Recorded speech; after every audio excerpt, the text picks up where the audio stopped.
Hello everyone, कैसे हैं आप सभी लोग। I hope each and everyone doing absolutely great. My name is Dharmpal Dhaka और मैं आप सभी लोगों का तहे दिल से स्वागत करता हूं in last lecture of body fluid and circulation on a our teaching platform yes biology. जैसा कि मुझे याद है, हम लास्ट क्लास में कंडक्टिंग सिस्टम ऑफ हार्ट पढ़ रहे थे और उसमें हमने एसए नोड और एवी नोड के बारे में पढ़ा था। एसए नोड और एवी नोड के बारे में। एसए नोड हमने बताया था कि जो हार्ट में 4 चैम्बर है उसमें राइट एट्रियम में राइट अपर कॉर्नर में एक नोडल टिश्यू पाया जाता है जिसको कहते हैं एसए नोड। ये जो अपना हार्ट है, इस हार्ट में आप देख सकते हो ये जो राइट एट्रिया है उसमें अपर राइट कॉर्नर में नोडल टिश्यू पाया जाता है जिसको कहते हैं SA node, sino auricular node. और उसके बाद हमने पढ़ा था एवी नोड। एवी नोड पाया जाता है, वो भी एट्रियम में ही पाया जाता है। और कहाँ पे? लोअर साइड में लेफ्ट कॉर्नर में एक और बंडल पाया जाता है जिसको कहते हैं एवी नोड। तो कंडक्टिंग सिस्टम ऑफ हार्ट अपना टॉपिक चल रहा है, देखते हैं इसमें आगे क्या है। Next, nodal tissue generate action potential without any external stimuli.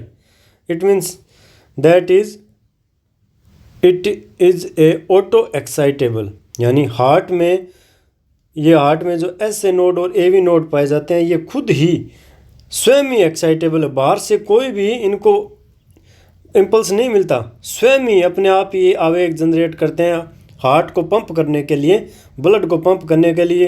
Heart जो है वो किसी दूसरे ऑर्गन पे या ब्रेन पे निर्भर नहीं है कि ब्रेन से इम्पल्स आएगा और उसके बाद हार्ट पंप करे, नहीं, ऐसा कुछ भी नहीं है। हार्ट में एसए नोड और एवी नोड पाए जाते हैं। एसए नोड ऑटो एक्साइटेबल है और पर मिनट 70 से 75 इम्पल्स जनरेट करता है, 70 to 75 पर minute. SA node initiate and maintain contraction of heart by generating action potential 70 to 75 per minute, so it is called pacemaker। SA node को दूसरा नाम क्या है? पेसमेकर, क्योंकि ये पेस जनरेट करता है ना, इम्पल्स को जनरेट करता है हार्ट को पंप करने के लिए। और ये स्वयं ही अपने आप ही सोता है, उत्तेजित होता है, यानी ऑटो एक्साइटेबल होता है। कौन? SA node.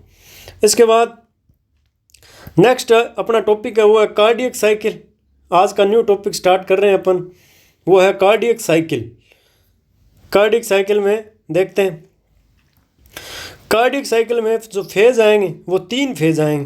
पहला जो फेज आएगा वो होगा जॉइंट डायस्टोल। फर्स्ट फेज कौन सा है? Joint diastole. उसके बाद एट्रियल सिस्टोल। थर्ड फेज रहेगा वो है ventricular systole. Cardiac cycle, it is the cyclic contraction and relaxation of heart for pumping blood, यानी ब्लड को पंप करना है और ब्लड को रिसीव भी करना है। रिसीव करना है उस समय हार्ट के जो वाल्व रहेंगे वो रिलैक्स कर रहेंगे और जब कॉन्ट्रैक्शन होगा तो ब्लड जाएगा, रक्त वाहिनियों में पंप किया जाएगा। तो ये कार्डियक साइकिल क्या है? It is the cyclic contraction and relaxation of heart for pumping blood. और इसमें कार्डियक साइकिल में फेज रहेंगे वो 3 है। फर्स्ट फेज रहेगा joint diastole, second one is atrial systole, third one is ventricular systole. तो देखते हैं फर्स्ट फेज कौन सा है। जॉइंट डायस्टोल में क्या है? जॉइंट डायस्टोल, इसमें it is the relax state of heart chamber. Diastole का मतलब होता है शिथिलन और सिस्टोल का मतलब होगा संकुचन। शिथिलन का मतलब रिलैक्स है और संकुचन होगा उस समय सिस्टोल होगा। और यहाँ ना हमारे जॉइंट डायस्टोल, जॉइंट का मतलब यहाँ पे जो आलिंद है वो भी स्थिर रहेंगे और नील है वो भी स्थिर रहेंगे, संकुचित अवस्था में नहीं है। जॉइंट का मतलब हो गया दोनों कौन? एट्रियम और वेंट्रिकुलर, वेंट्रिकल, एट्रियम और वेंट्रिकल, यानी आलिंद और नील्य, दोनों। जॉइंट का मतलब दोनों। और डायस्टोल का मतलब संकुचित अवस्था में नहीं है, कॉन्ट्रैक्ट स्टेज में नहीं है, ये रिलैक्स स्टेज में। कौन? It is the relax state of all heart chamber, यानी हार्ट के चारों चैम्बर कौन सी अवस्था में है? रिलैक्स स्टेज में। When the tricuspid and bicuspid valve open. Tricuspid valve ये रहा, यहाँ पे ट्राइकस्पिड वाल्व है वो पाया जाता है राइट ओरिकल और राइट वेंट्रिकल के बीच में जो एक वाल्व पाया जाता है उसको बोलते हैं ट्राइकस्पिड वाल्व। और लेफ्ट साइड में लेफ्ट ओरिकल और लेफ्ट वेंट्रिकल के बीच में जो वाल्व पाया जाता है उसको बोलते हैं bicuspid valve. When the tricuspid and bicuspid valve open blood open, तो क्या होगा, ब्लड कहाँ से कहाँ आएगा, ब्लड है ये देखो नीचे जो वाल्व है, वाल्व का मतलब एक नीचे जाने का रास्ता है, रक्त को ऊपर वाले चैम्बर से नीचे वाले चैम्बर में जाने के लिए बीच में दीवार में एक छोटा सा रास्ता है, उसको बोल रहे हैं वाल्व। और जो दाएं साइड में उसको बोल रहे हैं ट्राइकस्पिड, और जो बाएं साइड में उसको बोल रहे हैं बाइकस्पिड वाल्व। तो क्या होगा देखो, when the tricuspid and bicuspid valve open, blood from pulmonary vein and vena cava flow into left and right ventricle और respectively through left and right atria. बोल रहा है कि जो लेफ्ट और राइट एट्रिया है, ये ऊपर वाले ये लेफ्ट एट्रिया है, राइट एट्रिया है, और ये कौन सा है, लेफ्ट एट्रिया। बोल रहे हैं इनसे ब्लड आएगा किस में, राइट वेंट्रिकल में और लेफ्ट वेंट्रिकल में। ऊपर इन एट्रिया में ब्लड कहाँ से आया, बोले ये तो क्या है, ये है वेना कवा। वेना कवा क्या होती है, जो इम्प्योर ब्लड को हार्ट के राइट ओरिकल में जो ब्लड लेके आती है, ब्लड वेसल्स, उसको बोलते हैं वेना केवा। और ये 2 टाइप की होती है, इन्फीरियर वेना केवा और superior vena cava. Superior vena cava मतलब हार्ट से ऊपर के जो ऑर्गन है, जैसे अपना नेक हो गई, शोल्डर वाला पार्ट हो गया है ना, फेस वाला पार्ट हो गया, ब्रेन वाला पार्ट हो गया, ये अपर पार्ट है, हार्ट से ऊपर पाए जाते हैं, इसलिए ये सुपीरियर है। सुपीरियर पार्ट से जो डीऑक्सीजनेटेड ब्लड लेके आएगी, ब्लड वेसल्स, उसको बोलेंगे सुपीरियर वेना केवा। और इन्फीरियर पार्ट का मतलब हो गया हार्ट से जो नीचे वाले बॉडी पार्ट हैं वो इन्फीरियर पार्ट हैं। इनमें क्या क्या आ गया, उनमें एब्डोमेन आ गया है ना, थोरेसिक रीजन से नीचे वाला एब्डोमेन पार्ट। उसके बाद आ गया लोअर लिम्स हो गए है ना, जो लेग वाला पार्ट है वहाँ से जो इम्प्योर ब्लड लेके आएगी, डीऑक्सीजनेटेड ब्लड हार्ट में लेके आएगी, उनको बोलेंगे इन्फीरियर वेना केवा। और ये ब्लड लेके आती है राइट ओरिकल में, इम्प्योर ब्लड लेके आती है राइट ओरिकल में।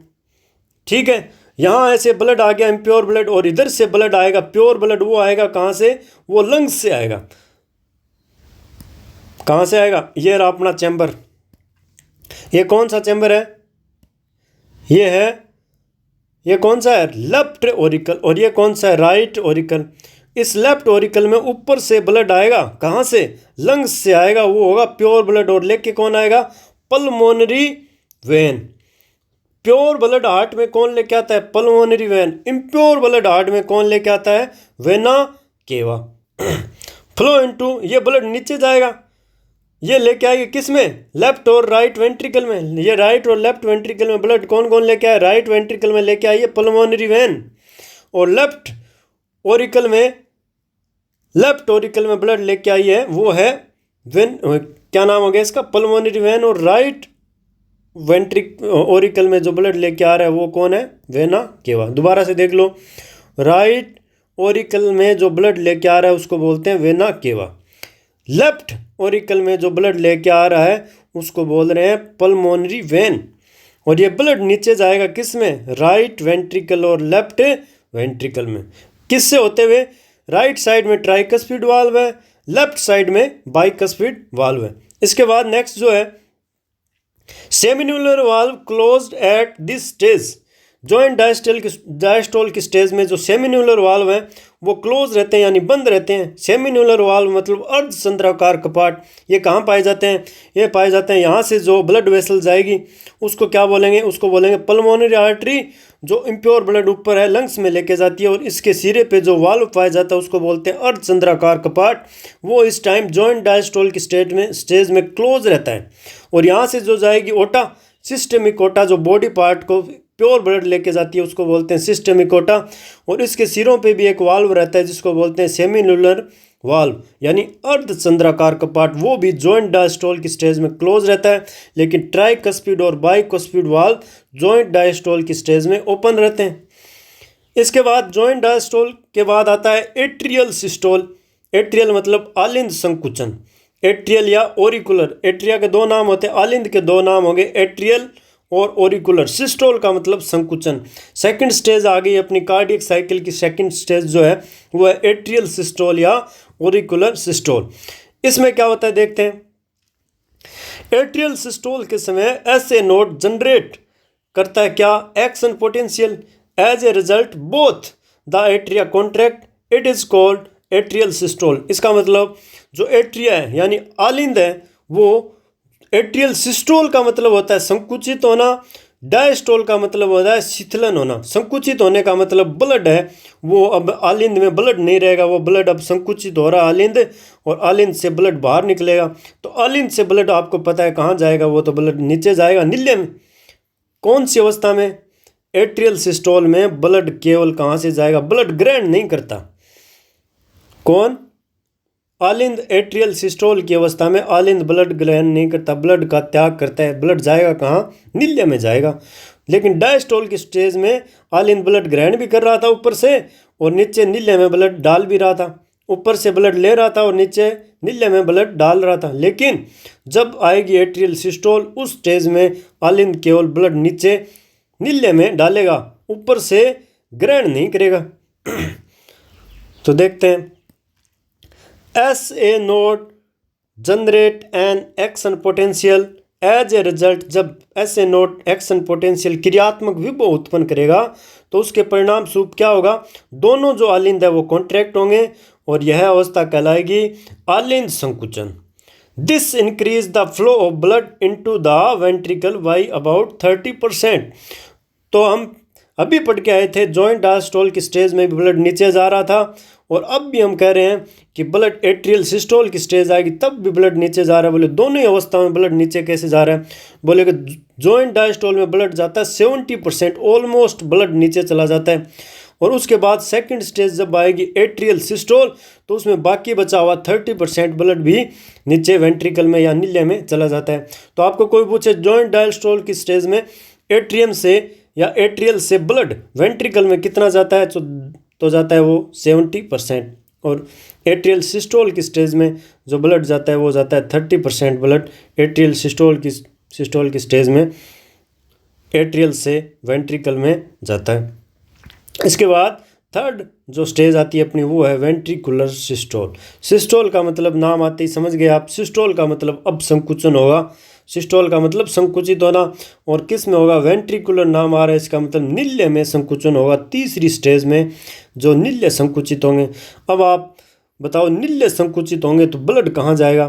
बोले ब्लड ऊपर वापस चला जाए? नहीं, यहाँ पे वाल्व लगे रहे हैं बीच में, ट्राइकस्पिड और बाइकस्पिड वाल्व लगे हुए हैं बीच में, ये विपरीत दिशा में ब्लड फ्लो को रोकते हैं, प्रिवेंट करते हैं। कहाँ लगे हुए हैं ट्राइकस्पिड और बाइकस्पिड वाल्व?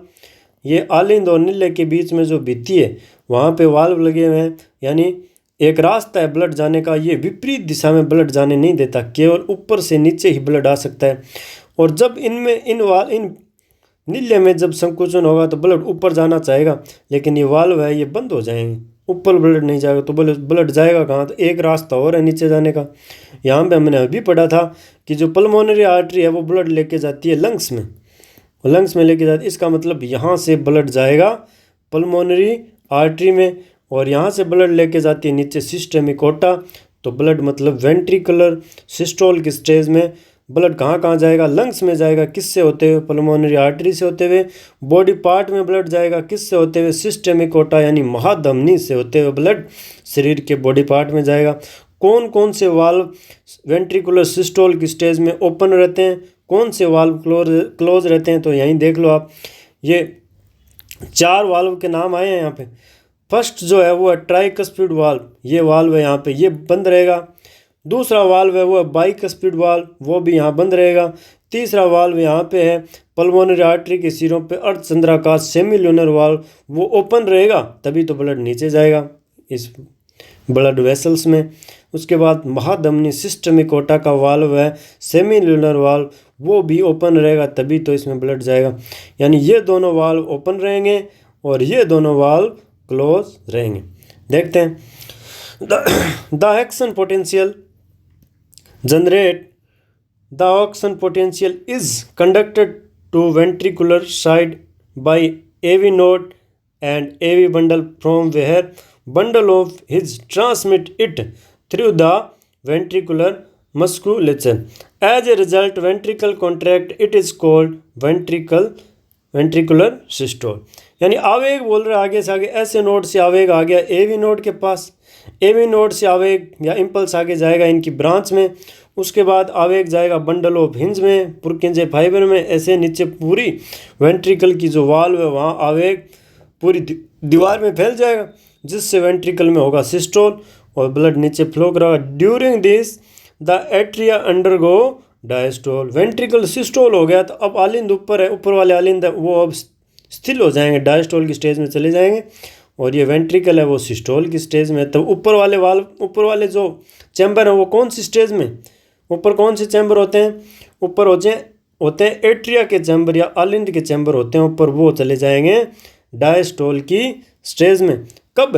वेंट्रिकुलर सिस्टोल की अवस्था में ऊपर वाले चैम्बर डायस्टोल की स्टेज में। डायस्टोल का मतलब वो अब स्थिर है, संकुचित नहीं है, यानी एकदम ढीले ढाले से हैं। संकुचित का मतलब उनमें कॉन्ट्रैक्शन हो गया, अब ब्लड उनसे बाहर निकलेगा, और डायस्टोल की स्टेज में अब वो ब्लड ऊपर से ग्रहण करेंगे। वेंट्रिकुलर सिस्टोल में और कौन कौन से चैम्बर ओपन और क्लोज रहते हैं? देखो, ventricular systole increase ventricular pressure. अच्छा, संकुचन हो रहा है तो सीधी सी बात है उसके अंदर जो ब्लड भरा है उस पर प्रेशर इंक्रीज होगा। Closure of tricuspid and bicuspid valve. अच्छा, क्लोजर का मतलब ट्राइकस्पिड और बाइकस्पिड वाल्व वो बंद हो जाएंगे। कौन सी अवस्था में? वेंट्रिकुलर सिस्टोल में, due to attempted back flow of blood into the atria. अब बैक फ्लो नहीं होगा, बैक फ्लो को रोकने के लिए ये ट्राइकस्पिड और बाइकस्पिड वाल्व है वो ओपन नहीं रहेंगे, अब क्या हो जाएंगे? बंद हो जाएंगे। कौन सी स्टेज में? वेंट्रिकुलर सिस्टोल की स्टेज में। और हमने बताया था दो वाल्व थे वो ओपन हो जाते हैं और ट्राइकस्पिड और बाइकस्पिड वाल्व क्लोज हो जाते हैं। कौन से ओपन होते हैं?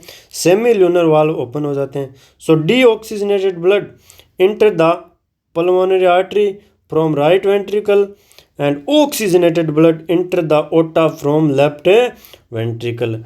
ये लेफ्ट वेंट्रिकल है, इसमें प्योर ब्लड होता है, ये ब्लड इंटर हो जाएगा किसमें? ओटा में, सिस्टेमिक ओटा में, यानी महाधमनी में ब्लड यहाँ से इंटर हो जाएगा। ये इधर वाला है राइट वेंट्रिकल, इससे डीऑक्सीजनेटेड ब्लड इंटर हो जाएगा पल्मोनरी आर्टरी में। वेंट्रिकुलर सिस्टोल के बाद वेंट्रिकुलर डायस्टोल होता है। वेंट्रिकुलर डायस्टोल में कैसे क्या होता है? देखो, the ventricular now relax and ventricular diastole, यानी डायस्टोल की स्टेज आ गई वेंट्रिकल की, and the ventricular pressure fall causing. अब वेंट्रिकल के अंदर डायस्टोल की स्टेज में सिस्टोल संकुचित नहीं हो रहे हैं, डायस्टोल की अवस्था में तो प्रेशर है वो डिक्रीज होना शुरू हो जाएगा वेंट्रिकल में, और डायस्टोल की स्टेज में सेमिनुलर वाल्व है वो क्लोज हो जाएंगे, बंद हो जाएंगे, which prevent the back flow of blood into the ventricles. Joint diastole. अब सिस्टोल के बाद ब्लड, हमने पढ़ा कि सिस्टोल हो गया तो ब्लड चला गया इन वाहिनियों में, और अब डायस्टोल आएगा तो ये जो सेमिनुलर वाल्व है ना यहाँ पे, ये क्लोज हो जाएंगे। ये जो यहाँ पे वाल्व है दोनों रक्त वाहिनियों पर, ये यहाँ से ब्लड नीचे जा रहा है, और जैसे ही डायस्टोल की स्टेज आएगी तो ये वाल्व है ये यहाँ पे बंद हो जाएंगे, दोनों बंद हो जाएंगे, तो ब्लड अब वापस नहीं जाएगा। अब इधर इन रक्त वाहिनियों में जो ब्लड चला गया था नीचे वो वापस नहीं जाएगा, है ना, जॉइंट डायस्टोल में। क्यों? क्योंकि ये सेमिनुलर वाल्व है वो क्लोज हो गए। ट्राइकस्पिड और बाइकस्पिड वाल्व ओपन हो जाएंगे। विपरीत हो जाएगा, सिस्टोल का उल्टा हो जाएगा डायस्टोल में। डायस्टोल में क्या हो जाएगा? सिस्टोल का अपोजिट हो जाएगा। सिस्टोल में क्या हुआ था?